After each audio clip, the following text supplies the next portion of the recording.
welcome all to coming out today.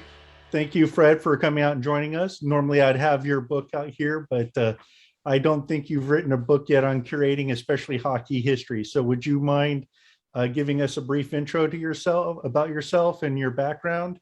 Okay, so yeah, and thank you, John, for this opportunity to speak to you and all the friends out there in internet land. It's a pleasure to join you here tonight. Let's see, I've been working in the heritage field probably for the last 25 to 30 years. My initial interest was maritime heritage, that is to say, things to do with Great Lakes shipping and the history of that. I co-wrote a couple of titles in that area, but my interest in hockey heritage really didn't get up and running to a great degree much until the late 1980s. I grew up in a little town called Port Colborne on the Lake Erie end of the Welland Canal, just about 17 minutes west of Buffalo on the Canadian side, of course. And it was there that I began to hear stories about hockey players that were from Port Colborne and seemed to play at extremely high levels. But the more and more I listened to people, and I'm talking about listening to people over card games, in the beer halls, in the pubs, in the restaurants, it became clear that there was a lot of gray areas and lots of holes in people's understanding of these players and the contributions and the role that they played in the various leagues that they played. So I thought that's interesting. And so kind of one by one, I began to piece little histories of those players together. And when I'm talking about these players, I'm talking about people like Teeter Kennedy, the former captain of the Toronto Maple Leafs, talking about Bronco Horvath and Don Simmons, who played at Boston Bruins in the late 1950s. Don Gallinger, who actually I knew personally, who was kicked out of the league in 1948 for gambling, along with Billy Taylor. So, we have the agony and the ecstasy all in one little town where, Teeter Kennedy won 5 Stanley Cups and Don Gallinger was kicked out of the league. So I don't think you can get any larger spectrum of player performance than that.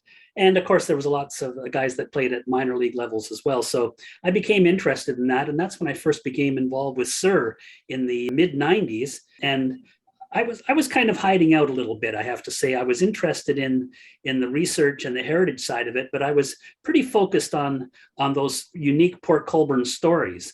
And as a result of that, I this organization can hook you pretty easily, and it's just a matter of attending, 1 or 2 meetings and bumping into someone that had a passing or even a casual interest in something that you were interested in. And there's a chemistry to researchers that I think is really fed wonderfully well by SIHR. That is to say, there's a lot of people that work independently, probably largely work by themselves. Some days, I'm sure, don't see the light of day to any great extent. But when they're out, you discover which are the social animals. And I've had a very pleasant experience in meeting so many people who are not only professional writers, but the entire spectrum of interest in hockey history. And that's what really fueled my interest in joining SIHR. Coincidental with all of that, I was working at museums in Toronto. Most recently, I was the curator of a literary heritage museum called the Stephen Leacock Museum, just about 6 or 8 kilometers away from me here in Orillia, Ontario. Stephen Leacock was Canada's Mark Twain, if you will. And so we had a collection of some 40,000 pieces of paper, mostly manuscripts and correspondence, which we curated, but we also operated his 21-room summer home. So that's a long way from getting involved in hockey heritage and hockey history. But there is so much commonality, and it's there that, as I said, by my association with SIHR, I became interested in the hockey heritage from a perspective of the organization and trying to do all that I can to make sure that there is let me just call it an umbrella of common purpose that people can meet under, that people can exchange information under. And I think and people can get help and assistance, have their research reinforced, have their research challenged, all those good things that peer groups do for each other, I think are really in abundance in the Society for International Hockey Research. And that's why I became interested. I retired as a professional curator at the Leacock Museum in 2016. And I guess after about 20 years of being involved with SIHR, it was my turn. So when they were asking for people to serve on the executive, my hand, I can't remember if I put my hand up or my hand was put up for me, but consequently, I find myself in the very fortunate position to be at the head of an organization, which is a fabulous team of folks that make our little group go forward. Not the least of which is Bill Spruill on the call here tonight. Thank you, Bill, our former vice president, but a guy that's done tremendous work for our organization. Has got some great programming coming up in this spring as well. No. And yeah, and that's one reason why I was actually kind of lucky in finding SIHR, and I've had a very great experience with my time in SIHR, even though it's been far shorter than most of our membership here, only about 2 or 3 years now. Yeah. But you bring up an interesting point, or rather, should I say, I had kind of one class in my history degree that I'm going through right now on kind of actually archival science and archival methods, methodologies and ways of doing archivist work. Yep. Would you mind explaining briefly the difference between archivist, and curation? Well, that's groups are still struggling with this, and I think one of the real challenges of the museum industry is just trying to bridge that sometimes chasm between simply collecting and whatever your given subject may be, whether it's sports related or team related, whatever the case may be, the art of an act of collecting things and the art and the act of presenting them. And that's really where the difference comes in between an archivist, if you will. Archivists work at museums, so do conservators, but it really depends on the type of collection that the institution is housing. I see archivists mostly in the documentation side of things. It's really difficult to find something in a museum if you don't have a good archivist that's done his her homework to help with finding aids and to know where things are. Conservation is more to do with the care and management of the artifacts that you have under your control. And this, I think particularly in hockey heritage, and from what little I know about the Hockey Hall of Fame, although I've been several times and it's one of my favorite places, there's an extra challenge in the conservation side of things when you have a massive collection of hockey memorabilia or hockey equipment, if you will, and that's the case. And what's the difference between collecting goaltenders' equipment and conserving goaltenders' equipment? And the whole argument about doing that and yet preserving things in, especially things that are game worn. My daughter used to say, anybody can tell you what the kind of equipment that Billy Smith wore, but few people can tell you what Billy Smith's equipment smelled like.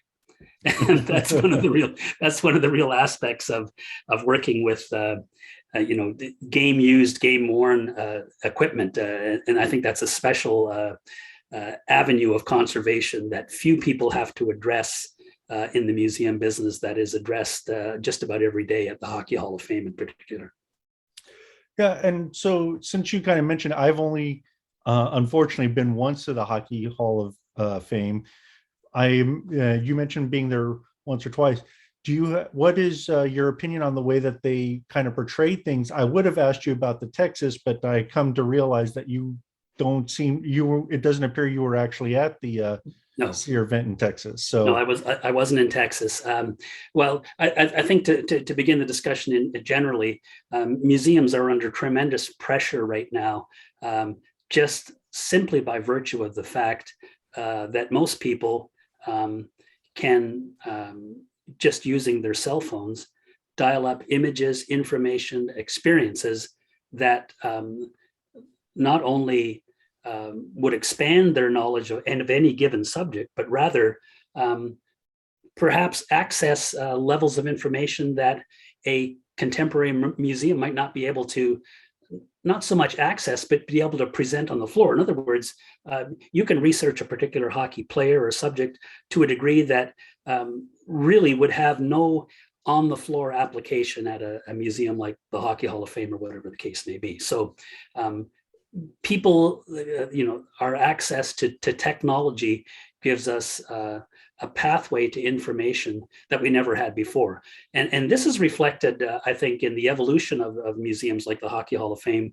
I remember going back to the Canadian National Exhibition in Toronto and visiting it there. And, it was pretty standard stuff. There were some trophies, there was some equipment. I have a running joke about the having visited the Country Music Hall of Fame in Nashville, and this is not a comment on what kind of music I'm interested. I'm just saying I went in the door, saw a great exhibit panel related to an Aurelia boy named Gordon Lightfoot and his association with Bob Dylan in Nashville in the 1960s. But in the entire museum, how many pairs of cowboy boots and guitars and cowboy hats can you look at in the course of an hour and a half or 2 hours?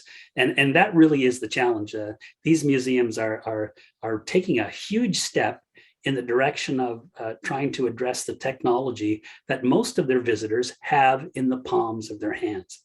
And that's really where the challenge is. And I think the Hockey Hall of Fame has really been out in front of that. But the technology is changing so rapidly, literally in leaps and bounds, that it makes even what innovations they've done, particularly with touch screens and being able to basically design your own tour, if you will.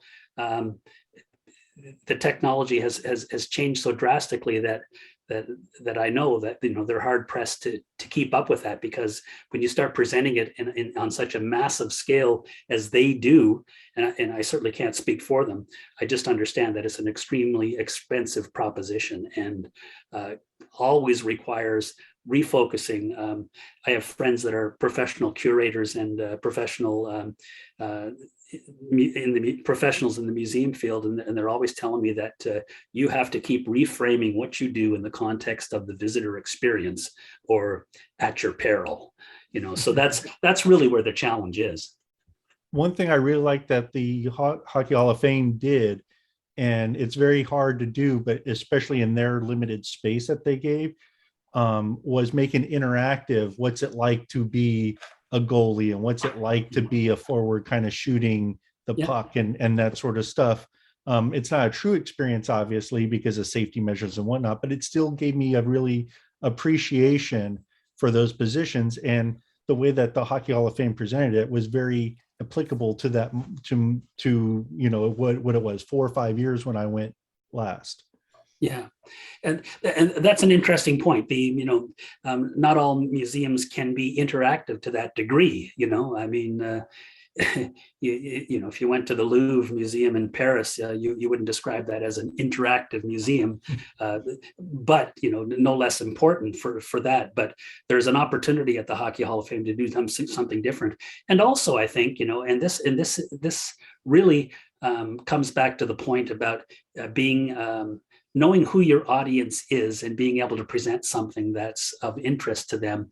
And, like it or not, during the hockey season, three times a week, you've got literally 18,000 people on your doorstep to view a hockey event literally next door. So I'm not suggesting that's a captive audience, because I know they work extremely hard to get as many of those people through the door as they can. But few museums have that kind of captive audience on their doorstep throughout the hockey season. And I think that's one of the real advantages that they have. So they can not only, present to that audience, I know they go to great lengths to try to make sure that they're in tune and in touch with that audience, so that they're always aware of what the kind of experience their audience is looking for. Now, you did mention your time at the Leacock House. Yeah. How did you address that digital modern audience inside, what a literary giant? Yeah, well, we almost didn't address it at all. That's, I mean, to the extent that we were just in the process of digitizing most of the collection when I left there in 2016. So, as I said, thousands of pieces of correspondence and paper, but it was rather an antiquated system. If somebody called and were asking for something specific, you literally had to go into the stacks, find it, and either photocopy it or reproduce it or scan it and send it out to them. So there were a number of instances, of course, where we had researchers in the building and many authors as well. But I would say we were more focused on the lifestyle experience that could be had by walking through the historic house than we were in presenting it on a modern platform. So now the museum has, you can do a virtual walking tour and all of those kind of things that a lot of museums are doing. But I would say that especially with a museum that's rooted in literary heritage, people that were coming and asking for documentation, research information, we're usually the kind of people that were used to living in the stacks of libraries, and that was right up the alley for the kind of museum that I worked in. But we really hadn't, by the time I left, really bridged that technology thing beyond some rudimentary scanning and a few digital tours. Yeah, well, and I kind of personally believe that someplace like, the Mark Twain House, the Leacock House, some of they nearly destroyed or had destroyed Edgar Allan Poe's house down here in Baltimore recently. I'm not sure if you heard about that. It's slated to be destroyed. You have to kind of experience, right? Like there's no real substitution for, I hate to put it this way, but like smelling the wallpaper, smelling the hallways as you're walking through it. It gives you a completely different experience than taking a walking tour through a 360 camera, if you will. You're right. You're missing that fourth dimension, if you will, of the senses. Well, one of the really great opportunities that I had in the course of my career at the Leacock Museum was I was able to take I believe it was 4 Leacock medal-winning authors. These are contemporary authors who won the Canadian Literary Prize for Humor, called the Stephen Leacock Medal, and we took them to the Mark Twain House in Hartford. And I want to tell you, it was a remarkable experience to be allowed. They did allow us a degree of access probably not normally allowed on tours, because we were actually speaking and presenting at the Mark Twain House that night. But I understand completely when you're talking about the ambiance and the aura. I used to tell tour guides at the Leacock Museum, and I really believe strongly in this. Instead of standing up in front of a group of people and doing your spiel, I mean that you need to tell them what you're supposed to be telling them. I used to caution people, my tour guides, to listen to people, because invariably, there'd be some old guy leaning against the wall, just you could catch people touching the varnish. You could catch people soaking it in, just and invariably, if you let them go, they start talking about their grandfather or their uncle or their mother's people, and they would start telling you things about, in my case, Stephen Leacock's time in the early part of the 20th century, that you couldn't read out of a book. And they knew these houses.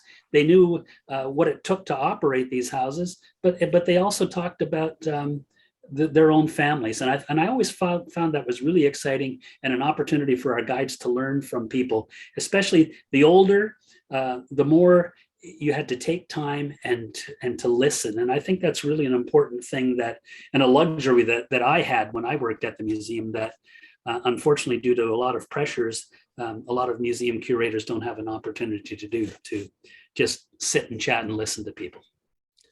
Yeah, I'm glad that we have a couple of people inside SIHR who's had a chance to actually interact with, I'm kind of leaning on a broader perspective of what you just said there, but our SIHR members who have actually had a chance to go up to the various hockey players, in retirement, go and sit in their house and take in that ambiance and listen to their stories, right?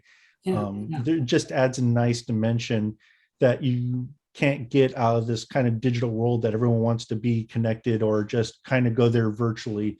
And unfortunately, or fortunately, with COVID and the restrictions that have been in place, we do have some of the technologies in place now to virtually go to places, but it still doesn't beat actually visiting there in most cases. Right. At least for me. And just on that same note, it's interesting. I was trying to think, and maybe, someone like Bill might be able to correct me on this, but is there a single historic museum home that was the home of a hockey player? I mean, if when you consider the esteem in which, if you talked about people like Gordie Howe or or Rocket Richard or even Wayne Gretzky kind of thing, I don't know that the public has any access to their homes in a professional museum setting that I know of. I'm not aware of it, but you really start thinking, but there's not many in baseball either that has a much greater following. Yeah. In the United States. Sure. Is Babe Ruth's home open to the public? I don't know. I couldn't tell you that. The only home that I know of, and I'm a member of the organ, is Shoeless Joe Jackson's house, and that's an actual place where you can walk in the door and walk on the floor that Shoeless Joe Jackson walked on. But beyond that, I think there's a plaque or something where Babe Ruth lived in Baltimore, but I don't recall that there's actually a home of Babe Ruth.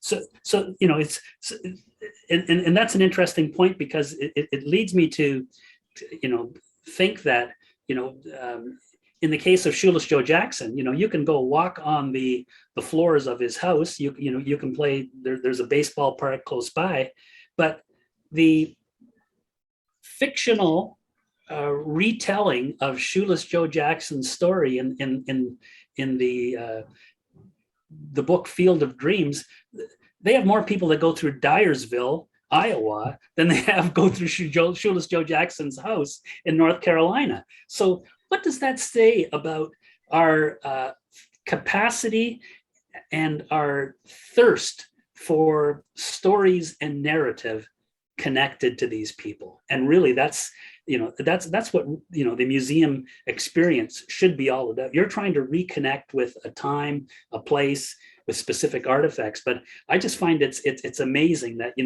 I can tell you for a fact they struggle for every nickel they have at Shoeless Joe Jackson's house. But Dyersville, they're trying to find a way to control all the people that want to come there. So it's just interesting, the constructs that we make about our heroes.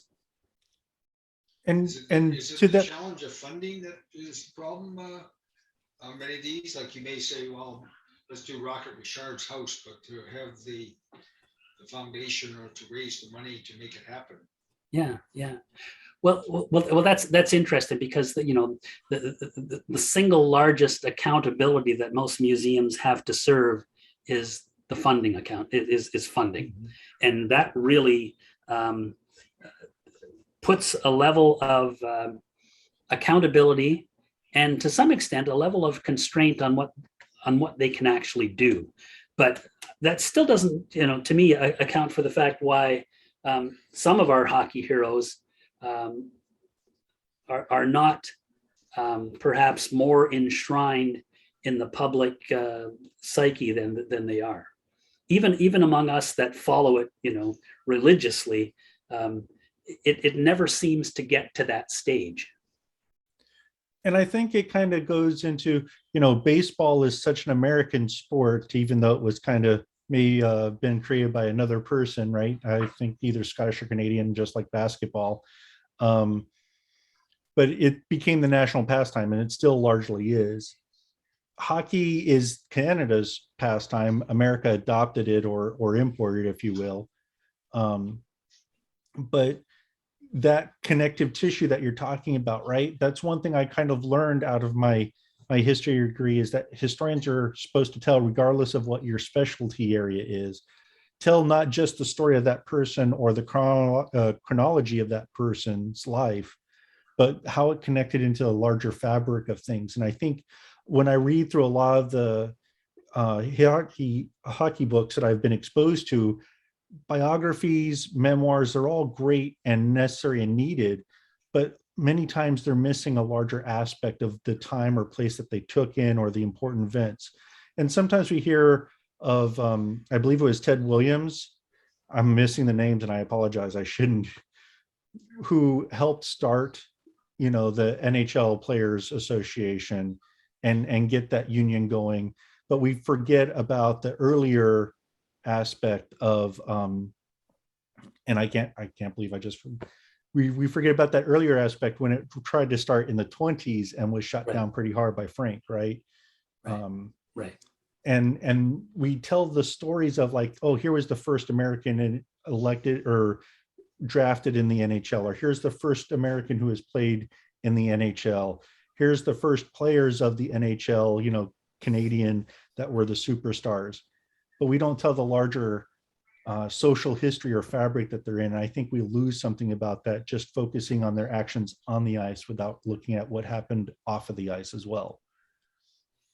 That's an interesting point, John. I'm always interested in context and trying to understand the environment in which incidents, events took place, whether they're famous goals or other incidents in hockey history. But I think it's just it's the human condition in terms of how we hear or become interested in stories, and then subsequently how we relate them going forward. That whole process of gathering information, developing it into some kind of a narrative or a story, and then disseminating that is such an organic process that it's almost impossible to lock down in any snapshot of time and moment. We all know that books are, every author that's ever written a book will tell you it's like their books become orphans. You work on them for sometimes years at a time, and then you just have to let them go out into the community or out into the great wide world. How we tell our stories, I think, really says a lot about who we are as a people. And consequently, it's funny. We were talking about Field of Dreams, and I knew W.P. Kinsella quite well, and I had a number of conversations with him. He was a former Leacock Medal winner. I was at his house in Yale, British Columbia, with a number of authors as well, and he told me something which. It's kind of scary in a sense that it shows the tremendous power that researchers, writers, and authors have in communicating their narrative. And what he told me was that he who lives longest gets to tell the story last. Mm-hmm. And wow, that's like holy mackerel. So maybe we haven't yet heard or read the definitive work on Rocket Richard or on some great hockey hero, but it's out there and it's coming. I think it's the job of an organization like ours, like SIHR, to try to encourage all of the background work, the sleuthing, the research that goes on to keep forming these stories into some kind of a narrative that can be communicated through this umbrella group that that we're a part of. So it's interesting that, and somewhat scary too, because we everyone that I know that's has worked in the journalism field will lament the fact that there almost is no fact checking whatsoever going on in contemporary journalism. I know that's not the case because some institutions pride themselves on that, but by and large, and certainly you could say that about the internet. Anybody can. You get midnight keyboarders that are anything goes up, and you're sometimes at great lengths to either try to find out where that information came from, or how you can stop it being disseminated. So that power of storytellers to tell the story in their own way without some degree of community accountability, you could make a case for that's why we are where we are in terms of the media in the 21st century.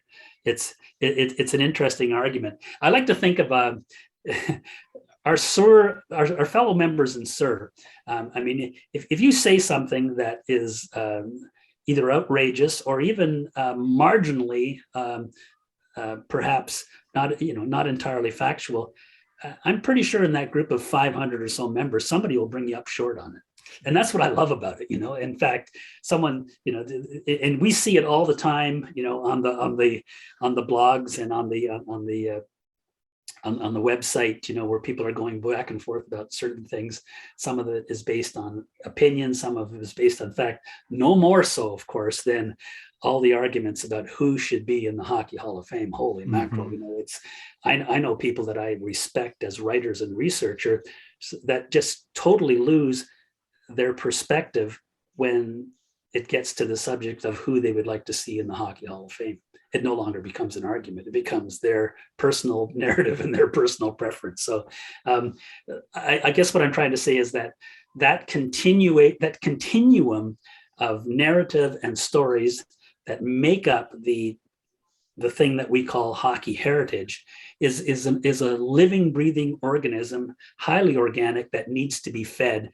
And I find the biggest thing that feeds it is encouragement and a commitment to dissemination. You've got to be passionate about it, but also you have to make sure that it gets out there. And that's the only way that I think we can continue to build a narrative around hockey history that will, in my opinion, be in demand for many, many years to come.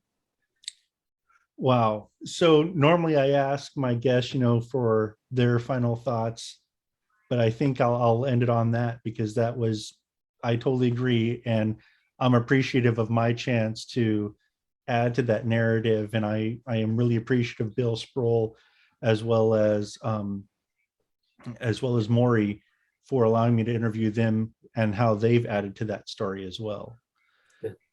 So well, thank you for your work, John. This is really important. These are becoming increasingly more popular. But having someone in the hot seat there and in the captain's chair that is a committed researcher and historian himself, that serves everyone well. So thank you for that.